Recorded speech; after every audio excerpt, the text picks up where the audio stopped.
భారత్ కోసం ప్రపంచాన్ని ఎదిరించిన రష్యా గురించి మీకు తెలుసా?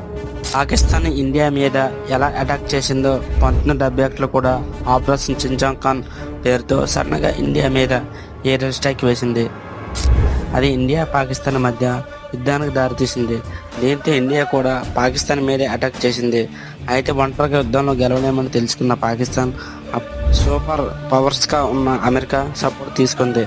అంతేకాదు China, England, France, Jordan, Arab countries, Indonesia ఇలా అన్ని దేశాలు కూడా పాకిస్తాన్ సపోర్ట్తో వచ్చాయి. అమెరికా, యూకే దేశాలు అయితే తమ యుద్ధ నౌకలతో ఇండియాను చుట్టుముట్టి ఇండియాను ఒప్పుకోమని హెచ్చరించాయి.